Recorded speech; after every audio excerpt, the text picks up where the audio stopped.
परवा बारामतीमध्ये जी विमान दुर्घटना झाली त्यात आपले सर्वांचेच लाडके उपमुख्यमंत्री अजितदादा पवार यांचं दुःखद निधन झालं.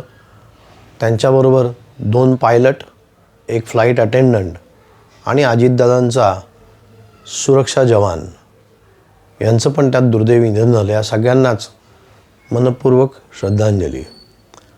हे असं का घडलं याची नक्कीच चौकशी होईल, त्यातनं काहीतरी बाहेर येईल.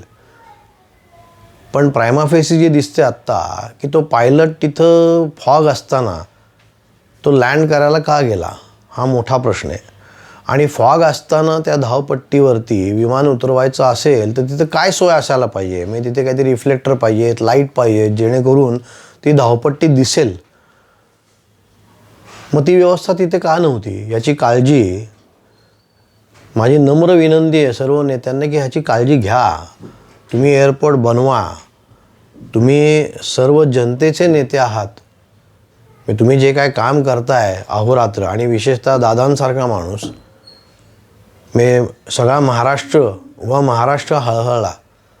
जिथे ते तुम्ही बघितलं असेल प्रत्येक चौकाचौकामध्ये दादांचे विरोधक असतील किंवा दादांच्या पक्षाचे लोक असतील, त्यांचे सपोर्टर असतील, मोठे फलक लागलेत त्यांना श्रद्धांजली देणे. ते उगाच नाही लागले ना.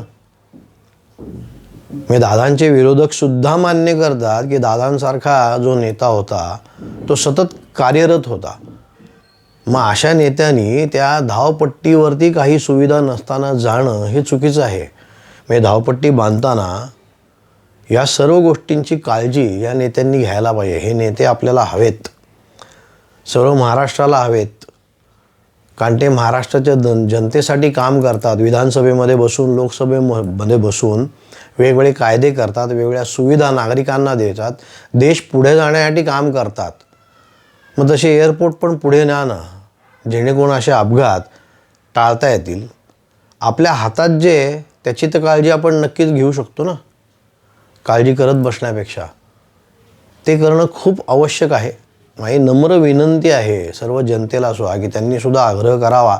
जे डायरेक्ट नेत्यांच्या संपर्कात आहेत त्यांनी ती विनंती करावी. त्यांना सांगावं की तो परिपूर्ण एअरपोर्ट बांधावा की जेणेकरून तिथे कंट्रोल टॉवर असेल आणि विमान सेफली लँड होईल. अशा पद्धतीचं बांधकाम तिथं असलं पाहिजे.